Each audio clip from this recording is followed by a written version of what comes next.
jërë ngeen jëf ñu ngi leen nuyu di leen sant di leen dalal ci studio iRadio ITV bu groupe Média Invest laata ñuy démarrer débat bi tey dañu bëgg rendre hommage benn groupe de presse bi nga xamante ne ñoom ñooy xàll yoon bi mooy groupe Sud Communication bi xamante ne suñu mag suñu xarit suñu mentor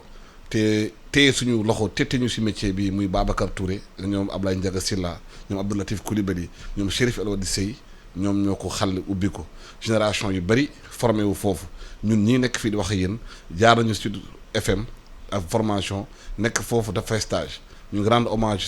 Sud Communication groupe bi nga xamante ne moom bi yëf yi commencé bu mu méttee ñoom ñoo ubbi yoon bi xalli ko ñu leen nuyu ñoom ñëpp te li ñuy wax fii tey mbirum justice ak mbirum démocratie groupe Sud Communication liggéey na ci lu bëree bëri donc un hommage à tous les travailleurs de Sud Communication au Sénégal de plus en plus ñu bëri ñu ngi xaw tiit te justice bi doxee ñu ne bu ñu demee dañuy ŋaññi dañuy dawalee yoon bi ñenn ñi naan dafa am kumba am ndey kumba amul ci justice bi Sénégal lan la ñu matuwaay la ñu war a jël pour Sénégal yëpp seen biir sentir que bu ñu rendre décision de justice ñoom ñëpp ak ñi ñu kii ñoo ci yem.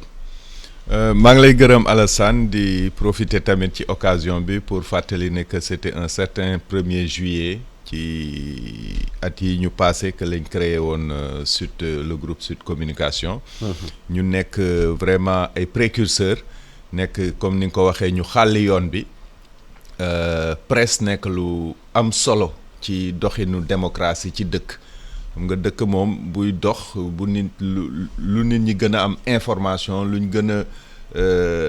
xarala yi jox information yi askan wi lu mu gën a am doole rek nit ñi gën a am doole démocratie bi gën a dynamique.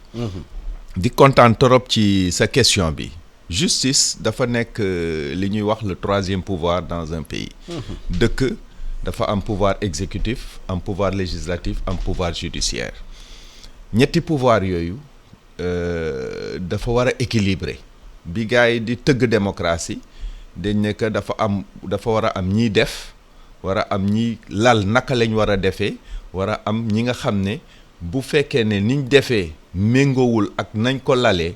naka lañ koy jubantee. loolu mooy justice. donc justice dafa war a nekk pouvoir boo xam ne dafa am doole à équidistance entre exécutif ak législatif. nit ñi bu fekkee ne jafe-jafe dafa am dernier rempart bi liy des justice la. bu justice baaxee rek ki amul doole dina am kóolute ci ndaje bi bu justice baaxul ki amul doole du am kóolute ci ndaje bi parce que ndaje bu amee nit ñi buñ dajaloo pour tëgg dara pour dëkk ensemble. dafa am ñuy am doole am ñuy faible. donc bu ñu dajaloo noonu jël suñu kàttan yépp jagleel ko ay ndaw dafa war a am ñu taxawal nga xam ne bu fekkee ne dafa am ku tooñ ñu mun a àtte daal di lal yoon wu baax wi loolu mooy justice bu fort. justice bu dëggu justice boo xam ne dafa nekk li ñuy wax dafay ànd ak équité. mais lan moo tax sénégalais yi bëri am sentiment que Sénégal fi justice bi teg deewul njaaxanaay lan moo tax sénégalais yi bëri di ŋaññi yenn saa doxalin justice bi waxuma ñëpp de am na magistrat yi xamante ne dañuy def seen liggéey ni mu waree ñenn ñi xëy dañu jalgati yoon am na sénégalais am sentiment bu fekkee ne yow da nga nekk ku néew ji doole bu ànd ak ku am doole dem mbirum justice di nga am problème. gis nañu affaire booy jinne bi passé boobu génnee boobu dafay interview dafa doon kaas que dañ koy téye ci kaso bi yàgg foofu loolu kenn dëggu juge te loolu ñu gis ay Sénégalais yi bari tëdd ci kaso yi xëy na dañoo sàccoon dara ou bien def erreur ñu téye leen foofu du leen juger bàyyi leen foofu ñu toog fa ay ati at ñi am doole bu leen dugalee kaso am nañu moyen ñoom rapidement am ay avocat ñu génne leen. waaw dëkk nag xam nga Alassane dynamique la dëkk dañ koy tabax. dañuy avancer ndànk-ndànk dañuy teg brique tegaat brique del yéegal bâtiment bi damay dégg nit ñi di ŋàññi justice comme ni nga ko waxee mais boo nekkee ci dëkk nga bëggu contrat social bi maanaam li ñu séq mu jëm kanam da ngay am kóolute ba pare am ràññee kóolute bi mooy da ngay d'accord ne que lii lañ bëgg a def donc ci lañ jëm am ràññee mooy di surveiller nga xam ne bu li nga bëgg a def fi ngeen bëgg a jëm bu amee lu ci jéng nga taxaw ne nañ ko redresser temps justice nekkul temps bi nga xam ne moom la ñëpp di considérer généralement justice dafa xaw a yéex léeg-léeg parce que ay nit ñoo koy tëgg ay nit ñooy rendre justice nit ñooñ di rendre justice dafa am ay charte yu ñu leen lalal charte yooyu la ñuy jaar léeg-léeg nit ñi ne am na ay détention préventive yu yàgg Sénégal parce que détention préventive en matière criminelle bu amee juge d'instruction bi dafa war a jël temps pour xool bu baax dossier bi am nañ problème mu ressources humaines parce que suñu juge yi doyul bu fekkoon ne juge yi doy na ni mu war a doyee xëy na dossiers yi dinañ ko wasaare bu baax ñu mun ci gëstu daal di ci gaaw. daal di mais détention préventive yi ñu ba dañ yaakaar nañ néew ju doole ñi ñoo gën a yàgg ci kaso bi parce que ñooy amuñu moyen jël avocat même bu leen commettre avocat bu fekkee avocat bi ki nga xam ne état moo commettre xëy na li ñu koy fay du nuroo ki xam koppar di ko fay xaalis boobu moom dañ fay bàyyi foofu day yàgg. en fait dafa yàgg ci kaso bi. ki xam ne am na doole moom bu fayee avocat xam ñu diligente dossier mu génn. en fait nekkul ne forcément ki am avocat wala ki amul avocat parce que même boo amee avocat xam nga léeg-léeg bu ñu appelé ay affaire à la barre avocat yi ci seen biir dañu am hiérarchie xam nga mooy li may wax sànq temps yu justice du temps boo xam ne nekkul ne temps suñu temps ñun nga xam dañ koy dérouler nii. tey ñu ngi ci midi jëm ci 1h. justice dafa am yoon bu fekkee ne da nga dem tribunal par exemple nga dem flagrant délit dañu teg dossier yi nii ci table bi sa dossier moo njëkk a yegg si yow lañ jàpp démb kële lañ jàpp tey ñu dugal dossier ki ñu jàpp tey bàyyi yow mi nga xam ne yow lañ jàpp démb nga yaakaar ne dañu faral kële. alors que dafa am benn règle non écrite avocat yi bu ñuy plaide bu ñu ñëwee flagrant délit par exemple avocat bi mag dossier am la ñuy njëkk a génne dañu am hiérarchie règle la boo xam ne binduñu ko mais noonu lay doxee. ci ñoom est-ce que règle bu yoon la parce que ki nekk ci kaso bi moom. xalaatu avocat bu mag bu magul. voilà moom mu ngi caabi mu ko féete ginnaaw minute bu yàgg ci kaso bi. éternité la pour moom. loolu dëgg la moo tax ma naan laan bu ñu amoon ressources humaines yu doy moo tax dañ war a def de telle sorte que ñu yokk tribunaux yi yokk nombre de magistrats yi yokk nombre d'avocats yi bu boobaa liggéey bi day gën a bar fi jamono ji ñu toll nii Sénégal amuñ assez de juges pour mun a diligenter affaires yi comme ni mu ko waree mais bu fekkee ne dañu investir ci formation magistrats yi. investir ci formation avocat yi investir ci nombre de tribunaux yi bu boobaa affaire yi dina gën a gaaw. mais est-ce que yéen en tant que député doo leen proposer loolu assemblée nationale proposition de loi yokk avocat yi yokk juges yi yokk moyens yi yokk tribunaux yi. nit ñi bañ a yàgg ci kaso yi ci doole Sénégal la toll. xam nga dëkk dafay am ay priorité xam nga Sénégal du dëkk boo xam ne dañu naat lool bëriwuñu alal. donc dañuy def ak li ñu am donc bu fekkee ne da nga am budget 4000 milliards da ngay xool priorité yi da ngay xool est-ce que dama koy def fii wala est-ce que dama koy def ci dund gi wala est-ce que dama koy def ci paj mi wala est-ce que dama koy def ci école bi wala est-ce que dama koy def ci justice bi et cetera dañuy prioriser bu fekkoon ne dañ am alal ju yaatu bu boobaa li ñu soxla yépp dañ koy am tey mais comme suñu alal yaatuwul dañuy dox benn par benn ba yegg fañ war a yegg. mais ñi nekk ci kaso yi ay sénégalais lañu am nañu ay droits xëy na am na ñu xamante dafa jalgati yoon teg leen war a teg ils ont peut-être payé ñu war a fay société bi te ay ndaw lañu ñu si gën a bëri te ndaw yu xëy na Sénégal soxla na seen doole pour développement réew mi mais gisuñu benn programme bi nga xamante de réinsertion bu efficace. ñu ngi ciy ñëw parce que gis nañu yeneen réew par exemple ay États-Unis dina am ay tool ñuy créer une prison une ferme ñu fa nekk di liggéey bu ñu liggéeyee foofu am métier bu ñu génnee am compte bancaire dafa leen xaalis bu ñu génnee sax am xaalis moom ñu defaat beneen départ dans la vie mais fii da lay bàyyi ci kaso bi nga nekk ci 2 ans 3 ans 4 nga génn yoroo ñaar dërëm génn ci biir te rejeté par la société nga delluwaat kaso ba. amul vraie politique de réinsertion bi xamante nit ñi bu ñu génnee daañu mun duggaat société bi. en fait ñu ngi ciy ñëw Alassane xam nga mooy li may wax rek dañu nekk démocratie en construction boo nekkee démocratie en construction da ngay xam fi nga toll ak fi nga bugg a dem xam nga da ngay gis par exemple ñi nga xam ne yaa ngi koy wax sànq détention préventive yu yàgg yi. détention préventive yu yàgg yi chaque fois bu ministre de la justice ñëwee assemblée nationale député yi dañ ciy wax ak moom nan lañ ko mun a saafara ñu ngi réfléchir ci bracelet électronique bi yooyu yëpp xam nga mu ngi ci circuit bi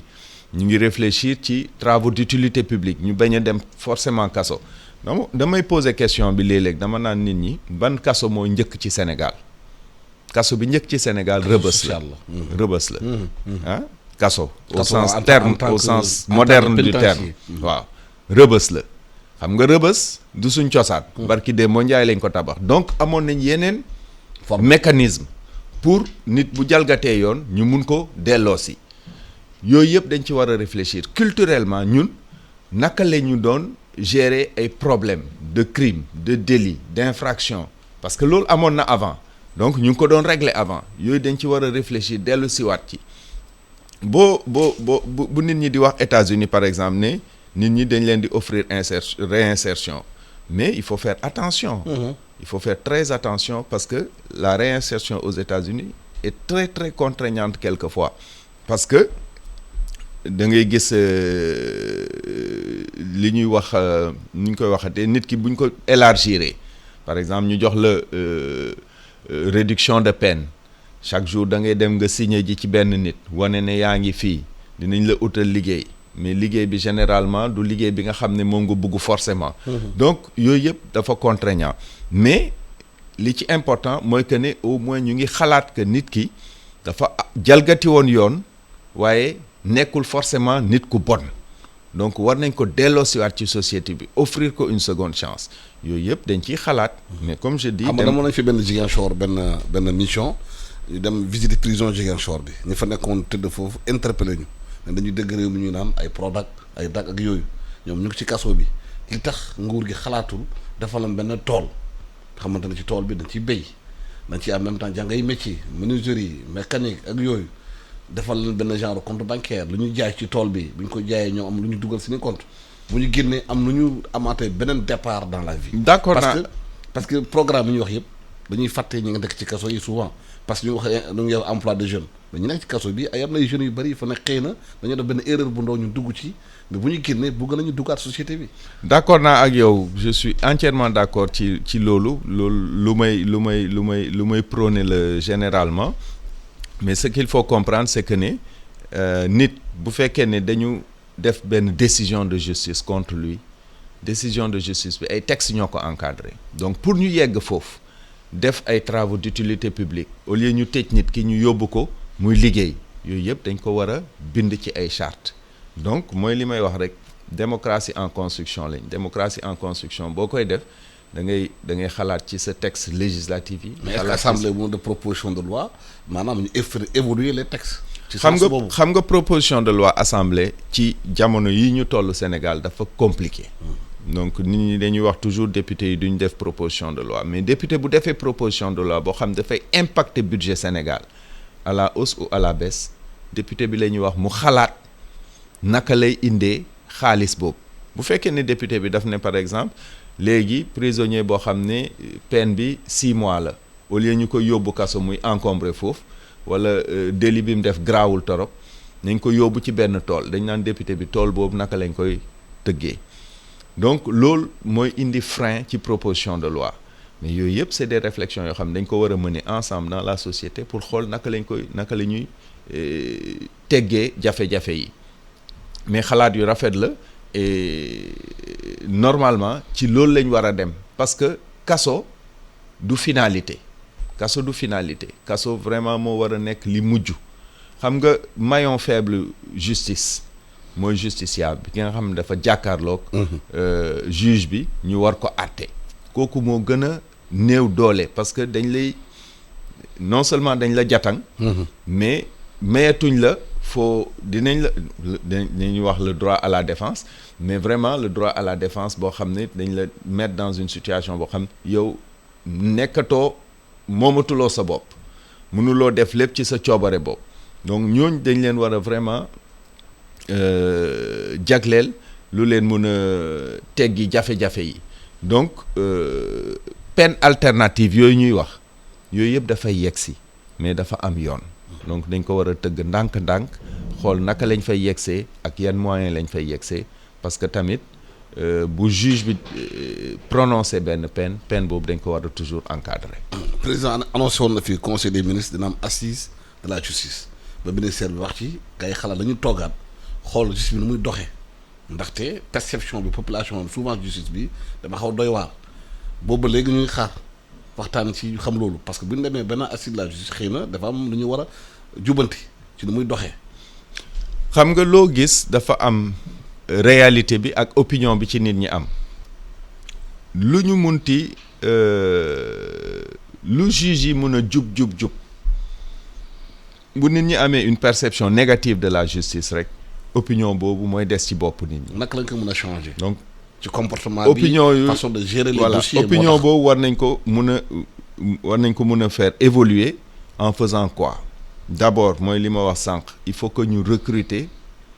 assez de juges pour que dossiers yi bañati taxawaalu ci cabinet yi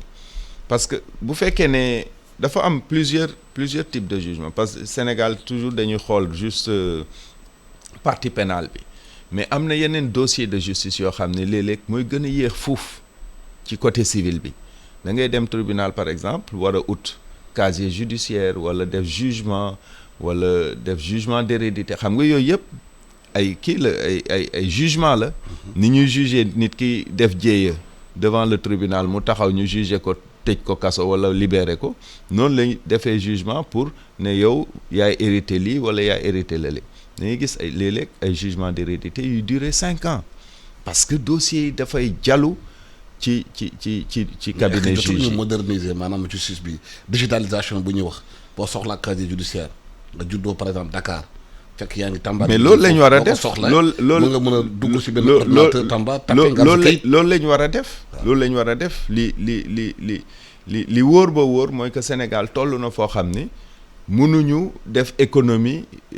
centre national du registre xam nga barki dem ñuy wax Dakar le data center de Dakar pour stocker données yi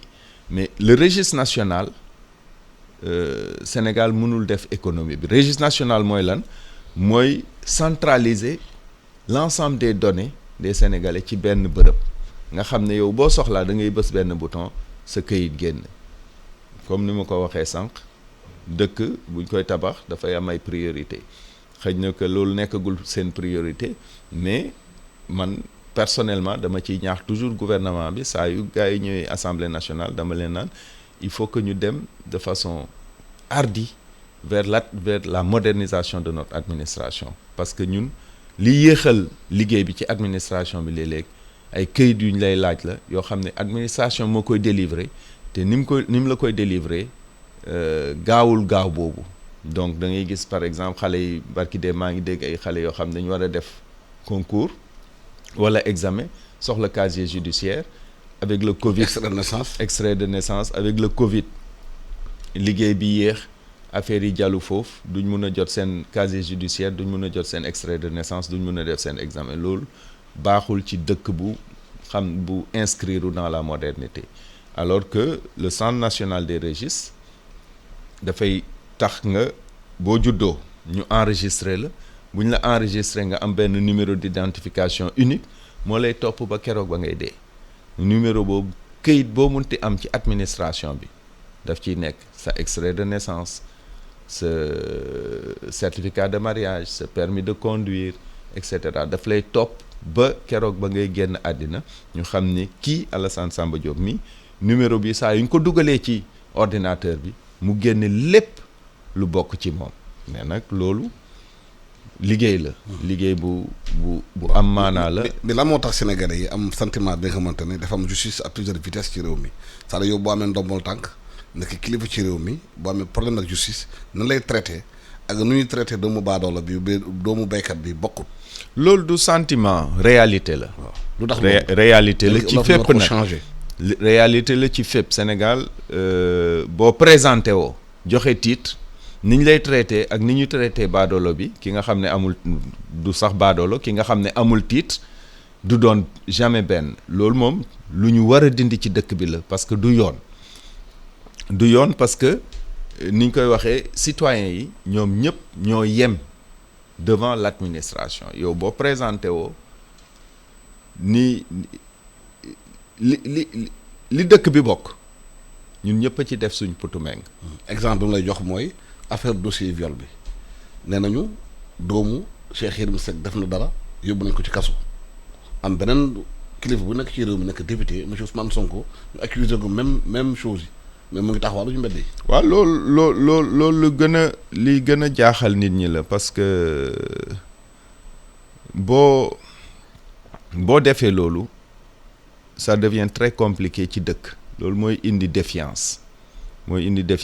indi ñu toll foo xam ne nit ñi dañ naan man lii gëmatuma ko viol bu fekkee ne yoon bi parce que code pénal dafa nekk code boo xam ne amul interprétation bu flexible interprétation restrictive la. dafa ne boo defee lii lañ lay teg buñ xalsee ba qualifier fait bi. dañuy wax naka la ñuy doxalee affaire bi dañuy dem ci code de procédure pénale bi ñu xool lan la code de procédure pénale bi lal ak naka lañ ko war a doxalee buñ ko jalgatee rek loolu day indi défiance day tax citoyens yi dootuñu gis seen bopp ci organisation bi parce que pacte social bi ñun ñoo ko bokk liñ ciy dugal ñun ñëpp a ko bokk dugal donc liy jóge ci pacte social bi ñëw ci ñun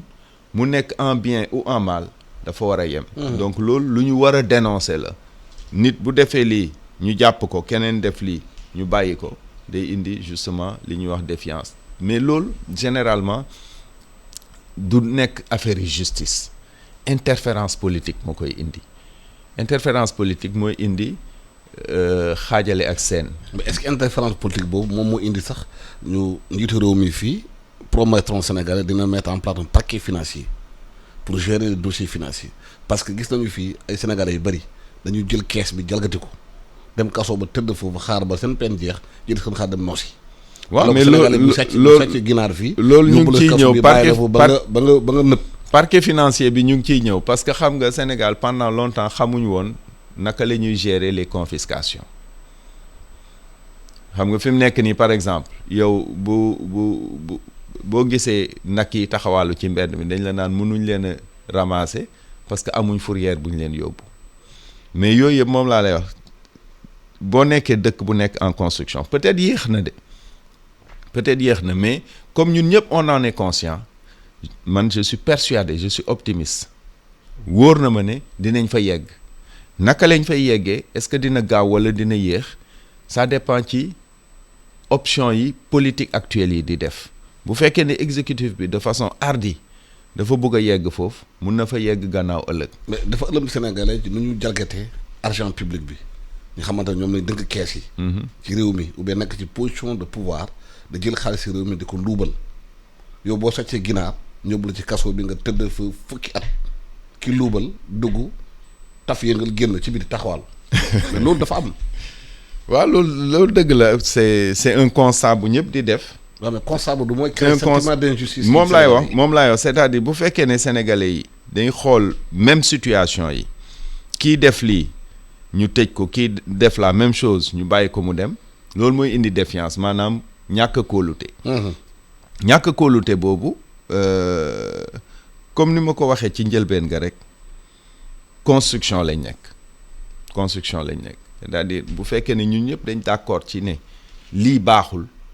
dañ war a d'accord ci naka la ñuy dindee li baaxul dem ci lu baax. mais construction dafa ànd ak dëgg. waaw construction day ànd ak dëgg. construction day ànd ak dëgg moo tax ci tànn ba